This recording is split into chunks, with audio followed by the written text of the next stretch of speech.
Hi పిల్లలు, welcome to పుస్తక జ్ఞానం. ఇవాళ మనము 5వ తరగతి గణిత పాఠ్య పుస్తకంలోని గుణకారము మరియు భాగహారం మల్టిప్లికేషన్ అండ్ డివిజన్ పాఠ్యాంశంలో థర్డ్ పార్ట్ అంటే డివిజన్స్ నేర్చుకుందాము. ఇంతకుముందు భాగాలు చూడకపోతే ఆ వీడియోస్ ఇక్కడ ఐకార్డులు ఇస్తాను చూడండి. డివిజన్ భాగహారం దీని గురించి ఈరోజు నేర్చుకుందాం. Mister Raju donated 9,984 books and 8 almaras to Mandal Parshad Primary School Library. Mandal Parishad ప్రాథమిక పాఠశాల గ్రంథాలయానికి 9,984 పుస్తకాలు, 8 అలమారాలను రాజు బహూకరించాడు. రాజు మండల్ పరిషత్ స్కూల్కి 9,984 పుస్తకాలు, 8 అలమారాలు డొనేట్ చేశాడు. Teacher asked the 5th class students to arrange the books equally in the 8 almaras. 5వ తరగతి ఉపాధ్యాయుడు ఈ పుస్తకాలను 8 అల్మారాలలో సమానంగా సర్దమని చెప్పాడు. ఆ మొత్తం పుస్తకాల్ని 8 అలమారాలలో సమానంగా సర్దండి అని చెప్పి 5వ తరగతి పిల్లలకి ఆ క్లాస్ టీచర్ చెప్పారు. ఇక్కడ ప్రశ్నలు ఉన్నాయి చూడండి. How many books were donated to the library? గ్రంథాలయానికి రాజు బహూకరించిన పుస్తకాల సంఖ్య ఎంత? ఎన్ని పుస్తకాలు డొనేట్ చేశాడు Raju? 9,984. How many almirahs were donated by mister Raju? గ్రంథాలయానికి రాజు బహూకరించిన అలమారాల సంఖ్య ఎంత? ఎన్ని అల్మారాలు డొనేట్ చేశాడు? 8.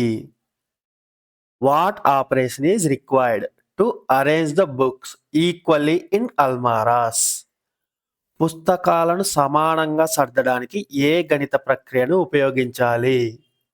అంటే ఈ మొత్తం 9,984 పుస్తకాలని 8 అల్మారాల్లో సమానంగా సర్దడానికి ఏ ప్రక్రియ ఉపయోగించాలి? కూడికన, తీసివేతన, గుణకారమా, డివిజన, భాగహారమా? ఇక్కడ 8 అల్మారాల్లో సమానంగా సర్దడం అంటే ఈ పుస్తకాలన్నిటినీ 8 భాగాలుగా చేయడం, అంతేనా? కాబట్టి మనం చేయాల్సిన గణిత ప్రక్రియ భాగహారం. మనం భాగహారం చేసి వీటిని 8 భాగాలుగా చేయాలి, అంతేనా? Let's see how to divide 9,984 by 8. ఇప్పుడు 9,884ను 8 చే ఎలా భాగించాలో పరిశీలిద్దాం. మీరు ఒకసారి భాగహారం చెయ్యండి. 9,984ని 8తో భాగహారం చేసి మీరు తర్వాత వీడియో చూడండి, సరేనా? చేశారు కదా. ఇప్పుడు 8తో 9,984ను భాగహారం చేయాలి.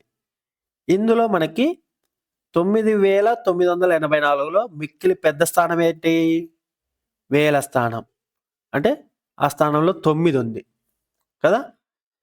ఈ 9 8 కంటే పెద్దది కదా, అంటే 8తో పోతుంది, భాగహారం చేయొచ్చు. ఎంతవరకు పోతుంది 8తో? మీకు 8వ ఎక్కం వచ్చు కదా. 8 ఒకటులు 8, 8 రెండులు 16. 16 9 కన్నా పెద్దది కాబట్టి దాని కిందది 8 ఒక్కట్లు 8, దాంతో చేయాలి. కాబట్టి 8 ఒక్కట్లు 8, 9 కింద 8 పెడుతున్నాం, అంటే వేల స్థానానికి చేస్తున్నాం కాబట్టి వేల స్థానం కిందే పెట్టాలి. దాని కింద 8, ఇక్కడ మైనస్ చేస్తే 9లో 8 పోతే 1 మిగిలింది. ఇప్పుడు వేల స్థానానికి పక్క స్థానం వందల స్థానం కిందకి దించుకోవాలి. వందల స్థానంలో 9 ఉంది, కిందకి దించుకున్నాము. పక్కన 1 ఉంది కాబట్టి ఇది ఏమవుతుంది? 19 కదా, 19 అవుతుంది. ఇప్పుడు 19 8 కంటే పెద్దది కదా, కాబట్టి భాగహారం చేయొచ్చు. ఎంతలో వరకు పోతుంది? 8 ఒకటులు 8, 8 రెళ్ళు 16, 8 మూళ్ళు 24. 19 24 కన్నా చిన్నది కదా, అంటే దీంతో చేయకూడదు. 16తో చేయాలి. అంటే 8 రెళ్ళు 16. ఇప్పుడు అది కూడా దాని కిందే రాసేసి 19లో 16 పోతే 3 మిగిలింది. తర్వాత వందల స్థానం అయిపోయింది. పదుల స్థానాన్ని కిందికి దించుకున్నాం. అప్పుడు 38. ఇక్కడ మళ్ళీ 8 4లతో పోతుంది కదా. 8 4లు 32. దాన్ని తీసేస్తే 38లో 32 తీసేస్తే 6 మిగిలింది. మళ్ళీ పదుల స్థానం తర్వాత ఒక్కట్ల స్థానం. ఒక్కట్ల స్థానాన్ని కిందకి దించుకుంటే 64 అవుతుంది. 8 8లు 64 కదా. 8 8లు 64. 64లో 64 తీసేస్తే మిగిలింది 0. ఇంకా ఒక్కట్ల స్థానమే కదా చివరిది, కాబట్టి ఇంకేం లేదు భాగాహారం చేయాల్సింది. వచ్చిన భాగఫలం ఎంత? 1248. శేషం 0. భాగఫలం 1248. శేషము 0. కోషంట్ 1248. రిమైండర్ 0. మనకి అంటే ఒక్కొక్క అరలో 1248 పుస్తకాలని సర్దాలి. 8 భాగాలు చేస్తే ఒక్కొక్క భాగంలో 1248 పుస్తకాలను అమర్చాలి. ఇంకో 2 ఉదాహరణలు చూడండి. 14 మంది వ్యవసాయ కూలీల ఒక రోజు వేతనం 5,978 రూపాయలు అయినా ఒక్కో వ్యక్తి వేతనం ఎంత? 14 agricultural workers and 5,978 rupees in a day as daily wage. How much amount each one will get? ఒక రోజుకి 14 మంది వ్యవసాయ కూలీలు పనిచేశారు. 5,978 రూపాయలు వాళ్ళందరూ కలిసి సంపాదించారు ఒక రోజుకి. దాన్ని వాళ్ళందరూ పంచుకోవాలి కదా. ఒక్కో వ్యక్తికి ఎంత వస్తుందన్నది మనం చేయాలి. అంటే మనకి 14 మందికి వచ్చిన విలువ తెలుసు. 14 మందికి 5,978 రూపాయలు. ఒక్కొక్కరికి కనుక్కోవాలి. అంటే మనం ఏం చేయాలి? ఒక్కొక్కరు సంపాదించి కనుక్కోవాలంటే భాగాహారం చేయాలి. దేనితో దేన్ని భాగించాలి? ఈ మొత్తం వేతనాన్ని మనం ఎన్ని భాగాలు చేయాలో ఆ భాగాల సంఖ్యతో భాగించాలి.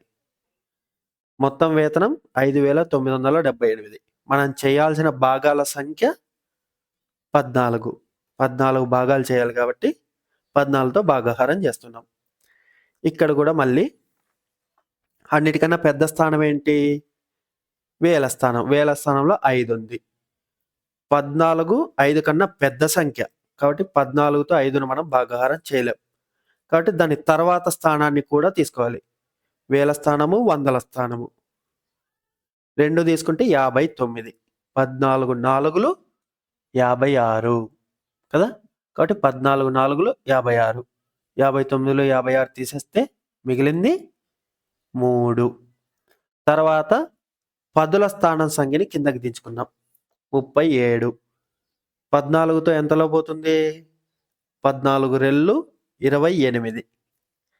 37లో 28 తీసేస్తే 9 మిగులుతుంది. తర్వాత ఒక్కట్ల స్థానం కిందకి దించాం. తర్వాత 14 7లో 98. మిగిలేది 0. అయితే ఇక్కడ మనకి కోషంట్ 427. శేషము 0. ఒక్కో వ్యక్తి సంపాదన, ఒక్కో భాగం విలువ ఎంత? 427. శేషం 0. అంటే ఒక్కో వ్యక్తికి 427 రూపాయలు కూలి వస్తుంది. రెండవ ఉదాహరణ చూడండి. ఇది డైరెక్ట్గా ఇచ్చారు. 19,895ను 21 చే భాగించగా వచ్చే శేషం ఎంత? ఈ భాగాహారం మీరే చేయండి. సరేనా? చేసి మీకు చేసిన ఆన్సరు, ఇక్కడ ఇచ్చిన ఆన్సరు కరెక్టా కాదా చెక్ చేయండి. ఇక్కడ మనము కింద తరగతులు ఆల్రెడీ నేర్చుకున్నాం కదా. ఇక్కడ భాగాహారం చేస్తున్నప్పుడు దేనితో అయితే భాగాహారం చేస్తామో అది విభాజకం. ఇంగ్లీష్లో డివైజర్ విభాజకం. దేనిని భాగిస్తున్నామో అది విభాజ్యం. డివిడెండ్ విభాజ్యము. దేనిని భాగిస్తున్నామో అది విభాజ్యం. వచ్చిన భాగఫలం మనకి భాగాహారం చేసిన తర్వాత వచ్చే విలువ భాగఫలం. భాగాహారం చేసిన తర్వాత విభాజ్యంలో ఇంకా మిగిలిన విలువ శేషం. భాగఫలం అంటే ఇంగ్లీష్లో కోషంట్, శేషాన్ని ఇంగ్లీష్లో రిమైండర్. ఇవి ఆల్రెడీ తెలుసుకున్నారు కదా కింది తరగతుల్లో. ఇప్పుడు relation between divisor, dividend, quotient and remainder is dividend equal to divisor multiplied by quotient whole bracket plus remainder. విభాజ్యము, విభాజకము, భాగఫలము మరియు శేషాల మధ్య సంబంధం ఏంటంటే విభాజ్యము ఈక్వల్ టు విభాజకము ఇంటూ భాగఫలం ప్లస్ శేషం. ఇది ఒకసారి పైన చేసింది, అది మళ్ళీ ఒకసారి చెక్ చేద్దామా ఈ రిలేషన్ కరెక్ట్గా ఉందో లేదో. విభాజ్యము ఎలా వస్తుంది?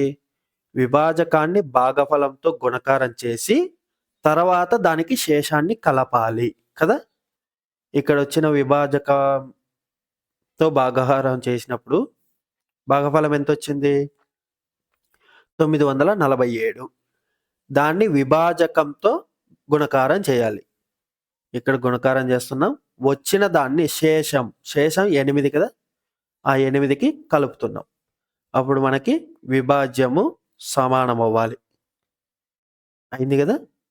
ఈ విధంగా మీరు వేరే భాగాహారాలు చేసినప్పుడు కూడా కరెక్టా కాదా ఈ విధంగా మనం చెక్ చేసుకోవచ్చు. మనం చేసిన భాగాహారం కరెక్టా కాదా అన్నది ఈ విధంగా మనం చెక్ చేసుకొని చూసుకోవచ్చు. అలాగే ఇక్కడ ఇచ్చిన భాగాహారాలు చూడండి, ఇవన్నీ చేయండి సరేనా. రెండవ ప్రశ్నల్లో మొదటిదేమో 10తో భాగాహారం చేశారు, రెండవది 100తో భాగాహారం చేశారు, మూడవది 1000తో భాగాహారం చేశారు, నాలుగవది 10,000తో భాగాహారం చేశారు. ఇవి ఒకసారి చేసిన తర్వాత వీడియో మళ్ళీ అన్పాస్ చేసి ఇక్కడ వచ్చిన విలువల్ని మళ్ళీ ప్రశ్నలు ఒకసారి జాగ్రత్తగా గమనించండి. వీడియో పాస్ చేసి అవి చేసి చూడండి. చేశారు కదా. ఇక్కడ ఒకసారి చూడండి, 53,427ని 10తో భాగాహారం చేసినప్పుడు మీకు భాగఫలం ఎంత వచ్చి ఉంటుంది? కరెక్ట్గా 5,342. తర్వాత శేషము 7. మనం చేస్తుంది 10తో కదా భాగాహారం, కాబట్టి 10ల స్థానానికి విడదీస్తే 5,342 భాగఫలం వచ్చి ఉంటుంది. ఒక్కట్ల స్థానంలో ఉన్న 7 శేషంగా వచ్చి ఉంటుంది. అంటే మనం చూస్తేనే చెప్పేయచ్చు ఆన్సర్. అలాగే 100తో భాగాహారం చేసినప్పుడు కూడా 100ల స్థానానికి విడదీస్తే 534 భాగఫలం, 27 శేషం.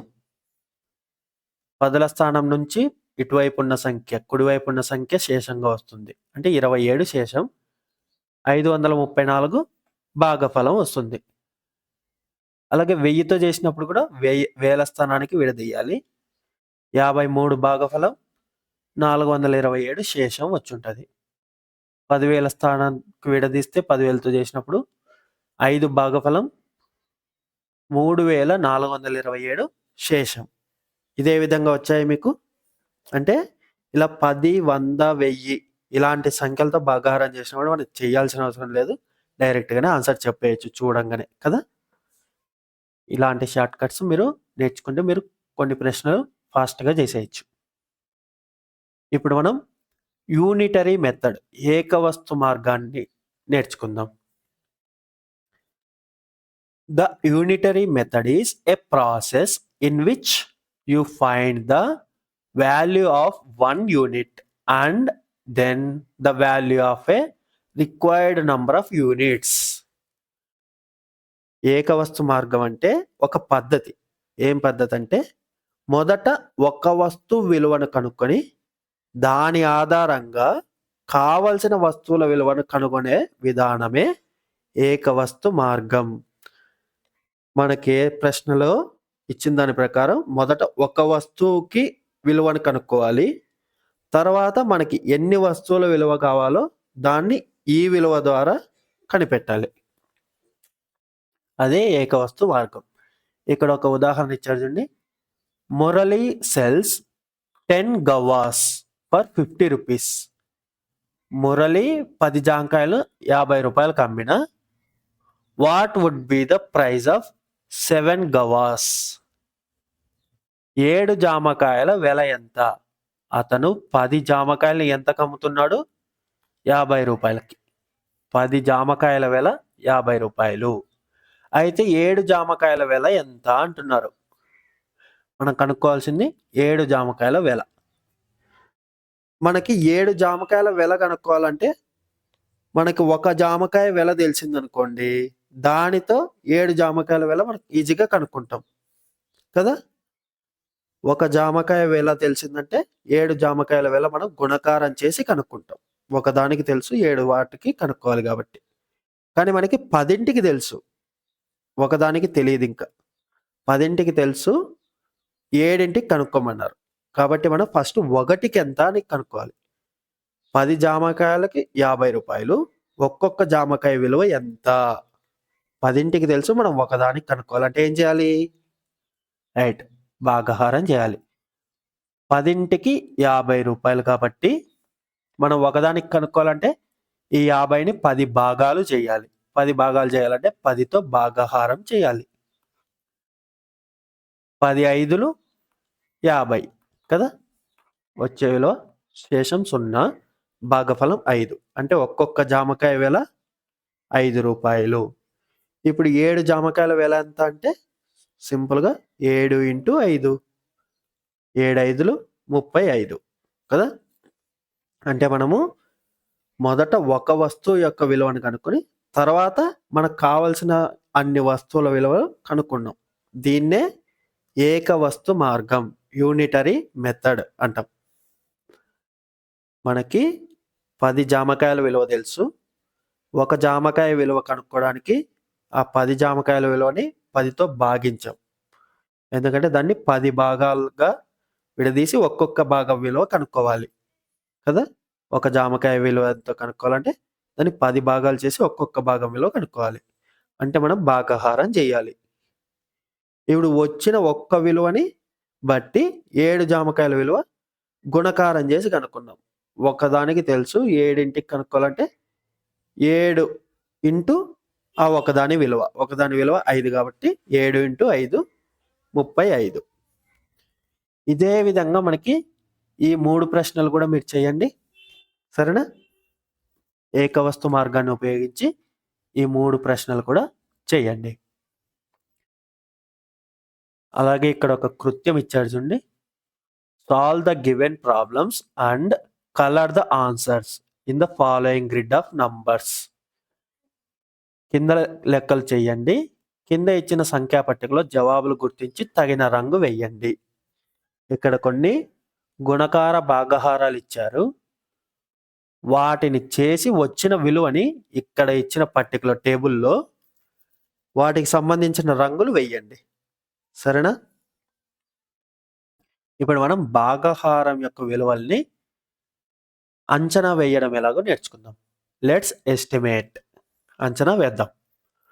4 laborers agreed to work for 4,250 to mow landlord's field.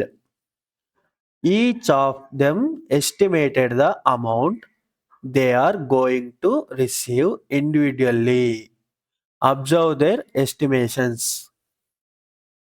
ఒక భూస్వామి పొలంలో కోత కోయడానికి 4 వ్యక్తులు 4,250లకు ఒప్పందం చేసుకున్నారు. ప్రతి వ్యక్తి తనకు వచ్చే మొత్తాన్ని కింది విధంగా అంచనా వేసుకున్నాడు. వారి అంచనాలను పరిశీలించండి. భీము ఏమనుకున్నాడు? నాకు 1500 వస్తుంది. అహ్మద్ నాకు 1000 వస్తుంది అనుకున్నాడు. డేవిడ్ నాకు 700 వస్తుంది అనుకున్నాడు. కృష్ణ నాకు 800 వస్తుంది అనుకున్నాడు. అంటే నలుగురం పనిచేసాం కదా. ఈ మొత్తాన్ని మేము నలుగురం పంచుకుంటే నాకు ఇంత వస్తుంది అని వీళ్ళు వాళ్ళు మనసులో అనుకుంటూ ఉన్నారు. Whose estimation is correct? ఎవరి అంచనా సరైనది? వీళ్ళలో ఎవరు కరెక్ట్గా అంచనా వేసుకుంటున్నారు?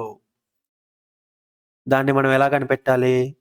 If we round off 4250 to the nearest thousands we get 4000. ఒకసారి అది చేసి చూద్దాము. 4250లను సమీప వేలకు సవరించిన 4000 అగును. కరెక్టా కదా చూద్దామా? 4250 దీన్ని సమీప వేలకు దగ్గర 1000కి అంటే వేల స్థానానికి విడదీస్తున్న ఎడమవైపు 4 ఉంది. వేల స్థానంలో 4 ఉందంటే 4000, దాని ముందు వేల సంఖ్య, దాని తర్వాత వేల సంఖ్య 5000. కుడివైపు భాగం 250. మనం వేలకు సవరిస్తున్నాం కాబట్టి 1000లో సగం 500. 250 500 కన్నా చిన్నది కాబట్టి ఎడమవైపు సంఖ్య దగ్గరది అవుతుంది, అంటే 4000. ఓకే, ఇక్కడి వరకు correct. If 4000 divided by 4 each one gets 1000 rupees. 4000ను 4చే భాగించిన 1000 రూపాయలు వచ్చును. కరెక్ట్ అయినా కాదు చూద్దామా? ఇప్పుడు మనకి 4000 దగ్గరగా వాళ్ళు సంపాదిస్తున్నారు నలుగురు కలిసి. అంచనా మొత్తం ఇది. కరెక్ట్ మొత్తం 4250. దగ్గరికి సవరించుకుంటే 4000 వాళ్ళు సంపాదిస్తున్న అంచనా మొత్తం. ఆ 4000ని వాళ్ళు నలుగురు పంచుకోవాలి కదా, అంటే 4 భాగాలు చేయాలి. 4 భాగాలు చేయాలంటే 4తో భాగించాలి. 4000ని 4తో భాగిస్తే 4 1 4, తర్వాత ఇది 0, 4లో 4 పోతే, తర్వాత వందల స్థానం తెంచుకుంటే 0. ఇది 4 కన్నా చిన్నది కాబట్టి ఈ పక్కన 0 పెట్టుకున్నాం. మళ్ళీ పక్కన దించుకున్నాం. ఇది కూడా 4 కంటే చిన్నది కాబట్టి ఇక్కడ 0 పెట్టేసుకొని మళ్ళీ పక్కన దించుకున్నాం. ఇది కూడా 0 కాబట్టి 4 కన్నా చిన్నది కాబట్టి ఈ పక్కన 0 పెట్టుకుని 4 0లు 0 అంటే 0 - 0 0 అంటే శేషం 0. భాగఫలం 1000 అంటే వాళ్ళకి ఒక్కొక్కరికి దాదాపుగా 1000 రూపాయలు వస్తుంది. అంటే ఎవరు కరెక్ట్గా ఎస్టిమేట్ చేసుకున్నారు? అహ్మద్ సరిగ్గా అంచనా వేసుకున్నాడు. ఇంకొక ఎగ్జాంపుల్ చూడండి. The mandal educational officer of Mopidevi mandal wanted to take 1895 children to a science fair. If each bus can accommodate 48 students, estimate the number of buses required. Mopidevi మండల విద్యాశాఖ అధికారి 1895 మంది విద్యార్థులను వైజ్ఞానిక ప్రదర్శనకు తీసుకువెళ్లాలని అనుకున్నారు. ప్రతి బస్సులో 48 మంది విద్యార్థులను తీసుకెళ్లగలిగితే మొత్తం ఎన్ని బస్సులు కావాలో అంచనా వేయండి. ఇక్కడ మొత్తం ఎంతమంది విద్యార్థులు ఉన్నారు? 1895. ఒక్కొక్క బస్సులో ఎంతమంది పట్టగలరు? 48 మంది. దీన్ని ఎన్ని బస్సులు కావాలి అనేది అంచనా వేయాలి. ఇక్కడ మనకి 1895 మంది విద్యార్థులను ఒక్కొక్క బస్సులో 48 మంది కూర్చునే విధంగా ఎన్ని బస్సుల్లో అమర్చాలి అన్నప్పుడు ఎన్ని భాగాలుగా వాళ్ళని మనం విడదీయాలన్నది తెలుసుకోవాలి. ఒక్కొక్క భాగంలో 48 మంది ఉండే విధంగా 1895 మంది విద్యార్థులను ఎన్ని భాగాలు చేయొచ్చు, ఎన్ని బస్సులు ఎక్కించాలంటే ఎన్ని భాగాలు చేయాలనేది కనుక్కోవాలి. అంటే మనం భాగహారం చేయాలి. ఒక్కొక్క భాగంలో ఉన్న విలువతో మొత్తం విలువని భాగహారం చేస్తే ఎన్ని భాగాలు వస్తాయనేది తెలుస్తుంది కదా. భాగఫలాన్ని అంచనా వేయటానికి విభాజ్యము విభాజకాలను సమీప 10 లేదా 100 లేదా 1000కు సవరించాలి. To estimate the quotient in the division of two numbers, we have to round off the divisor or dividend or both to nearest multiples of tens, hundreds and thousands, etc., whichever makes the division easier. మనకి భాగఫలాన్ని కనుక్కోవాలంటే, అంచనా వేయాలంటే మనము విభాజ్యము, విభాజకాలను రెండిటిని లేదా రెండిట్లో ఏదో ఒకదాన్నైనా మనము దగ్గరి పదులు, దగ్గరి వందలు, దగ్గరి వేలకు ఆ సంఖ్యని బట్టి సవరించాలి. అప్పుడు మనకి భాగఫలం సులభమవుతుంది. భాగాహారం చేయడం కదా! ఇప్పుడు మనం ఏ విధంగా చేయాలో చూద్దామా? మనం 1895ను 48తో భాగించాలి గదా! ఫస్ట్ 1895ను దగ్గరి వేలకు సవరిద్దాం. ఎందుకంటే ఇది 4 అంకెల సంఖ్య. కాబట్టి వేలకి, వేల స్థానానికి విడదీశాను. ఇటువైపు ఉన్న సంఖ్య ఎడమ వైపు 1 ఉంది. వేల స్థానంలో 1 ఉందంటే దాని స్థాన విలువ 1000. దాని తర్వాత వేల సంఖ్య 2000. మనం సవరిస్తున్నది వేలకు కాబట్టి 1000లో సగం 500. కుడివైపు భాగం 895 500 కన్నా పెద్దది కాబట్టి దానికి దగ్గరి సంఖ్య 2000 అవుతుంది. అంటే దగ్గర 1000 2000. అలాగే 48కి 48 2 అంకెల సంఖ్య కాబట్టి దగ్గరి పదులు కనుక్కోవాలి. పదుల స్థానానికి విడదీస్తే పదుల స్థానంలో 4 ఉంది. 4 పదులు 40. దాని తర్వాత పదుల సంఖ్య 50. ఈ కుడివైపు భాగం 8 10లో సగం 5. 5 కన్నా 8 పెద్దది కాబట్టి ఇది కూడా ఎడమ వైపే దగ్గర అవుతుంది. అంటే 50. ఇప్పుడు 2000 డివైడెడ్ బై 50. ఇది మీరు చేయండి భాగఫలం. ఎంత వచ్చింది? 40 వచ్చిందా మీకు కూడా? 2000ని 50తో భాగాహారం చేస్తే 40 వచ్చిందా? ఇదే విధంగా ఇక్కడ ఇచ్చిన 2 ప్రశ్నలకి మీరు అంచనాలు వేయండి. సరేనా? ఇప్పుడు మనము relation between multiplication and division, గుణకారము మరియు భాగాహారాల మధ్య సంబంధాన్ని నేర్చుకుందాం. ఈ అబ్బాయి ఏమంటున్నాడు? Kavya, do you know I can write 2 divisions corresponding to every multiplication. Kavya, నీకు తెలుసా ప్రతి గుణకార రూపానికి నేను 2 భాగహార రూపాయలు రాయగలను. ఒక గుణకారం ఇస్తే నేను దాని నుంచి 2 భాగహారాలు రాయగలను అని ఈ అబ్బాయి అంటున్నాడు. Right division for this multiplication. 15 multiplied by 3 equal to 45. అయితే 15 into 3 equal to 45. దీనికి భాగహార రూపాయలు రాయండి అని చెప్పి ఈ అమ్మాయి అంటుంది. దానికి అబ్బాయి ఏమన్నాడు? కరెస్పాండింగ్ డివిజన్స్, భాగహార రూపాలు ఇవే. ఏంటి? 45 divided by 3 equal to 15. అలాగే 45 divided by 15 equal to 3. 45 divided by 3 equal to 15. 45 divided by 15 equal to 3. Multiplier, multiplicand, product ఇవి తెలుసు కదా. Multiplier into multiplicand equal to product. గుణ్యము ఇంటూ గుణకము ఈక్వల్ టు లబ్ధము. ఈ 3 మనకి తెలిస్తే 2 భాగహారాలు ఏ విధంగా రాయొచ్చు? Multiplier equal to product divided by multiplicand. గుణ్యము ఈజ్ ఈక్వల్ టు లబ్ధము డివైడెడ్ బై గుణకము.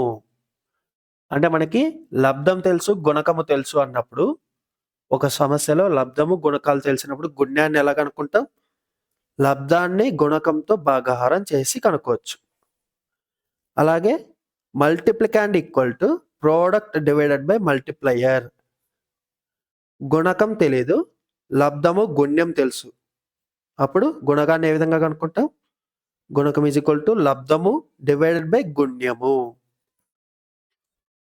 ఇక్కడ ఒక పట్టిక ఇచ్చారు చూడండి.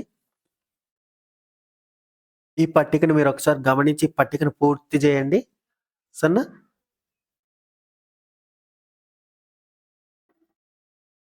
చేశారు కదా. ఇక్కడ మల్టిప్లికేషన్ ఇచ్చారు, గుణకారము, దానికి 2 భాగహార రూపాయలు, డివిజన్ రూపాలు ఇక్కడ రాశారు కదా. కొన్ని ఖాళీలు ఇచ్చారు, వాటిని పూరించాను. మీరు పూరించారు కదా. మీకు వచ్చిన ఆన్సర్స్ నేను రాసిన వాటితో సరి చూసుకోండి ఒకసారి. ఇక్కడ మొదటిది చూడండి 10 × 2 = 20. 20ని 2తో భాగిస్తే 10 వస్తుంది. అలాగే 20ని 10తో భాగిస్తే 2 వస్తుంది. గుణకారం చేశాం కదా! ఈ రెండిట్లో దేన్నైనా సరే దాంతో లబ్ధాన్ని భాగిస్తే మనము ఇంకొక సంఖ్య వస్తుంది. గుణకారంలో ఉన్న ఈ 2 సంఖ్యల్లో దేంతో మనం లబ్ధాన్ని భాగించినా రెండవ సంఖ్య మనకి భాగఫలంగా వస్తుంది. అదే కదా దీని అర్థము. మిగతా వాటికి కూడా అంతే కదా. 23 × 4 = 92. 92ని 4తో భాగిస్తే 23 వస్తుంది. 23తో భాగిస్తే 4 వస్తుంది. అంతే కదా. ఈ భాగాహార రూపాల్లో మనం అర్థం చేసుకోవాల్సింది అదే కదా. లబ్ధాన్ని గుణకారంలోని ఒక సంఖ్యతో భాగిస్తే రెండవ సంఖ్య భాగఫలంగా వస్తుంది. Ramya, now tell me one division. I will tell the corresponding multiplication form. Ramya, ఏదైనా ఒక భాగాహారం చెప్పు, నేను దాని యొక్క గుణకార రూపాన్ని చెప్తాను. ఇప్పుడు అతను ఏమంటున్నా అంటే, ఇప్పుడు డివిజన్స్ ఫార్మ్స్ నేను చెప్పాను కదా, మల్టిప్లికేషన్ ఫార్మ్కి డివిజన్స్ నేను చెప్పాను కదా, అలాగే ఇప్పుడు ఒక భాగాహారం చెప్పు, దానికి గుణకార రూపం నేను చెప్తాను అంటున్నాడు. ఆ అమ్మాయి ఏం చెప్పింది? 18 / 2 = 9. 18 / 2 = 9. దానికి మల్టిప్లికేషన్ ఫార్మ్ ఏమని చెప్తున్నాడు అబ్బాయి? The corresponding multiplication form is 9 × 2 = 18. 9 × 2 = 18. గుణకార రూపం ఇది. అది ఎలా చెప్పాడు? ఇక్కడ చూడండి, 18 / 2 = 9 అన్నాడు కదా.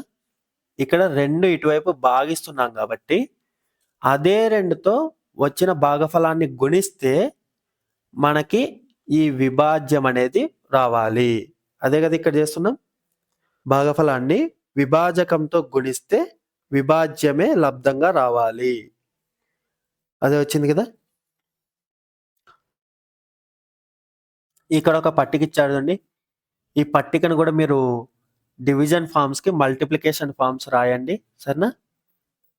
ఇక్కడ మనం డివైడ్ చేస్తున్న సంఖ్య ఇటువైపు ఉన్న సంఖ్యతో గుణకారం చేస్తే దేన్ని డివైడ్ చేస్తుందో అదే లబ్ధంగా వస్తుంది కదా. ఈ పట్టికను మీరు పూరించండి. చేశారు కదా. ఇప్పుడు మీరు చేసిన విలువలతో నేను ఇక్కడ పూరించిన విలువలు సరి చూసుకోండి, సరేనా. ఆ తర్వాత ఇక్కడ ఒక అభ్యాసం ఇచ్చారు. ఆ అభ్యాసంలో 13 ప్రశ్నలు మీరు చేయండి, సరేనా. తర్వాత ఇక్కడ ఫన్ విత్ మ్యాథ్స్, గణితంతో ఒక వినోదం అని చెప్పేసి ఇచ్చారు. చూడండి ఒకసారి.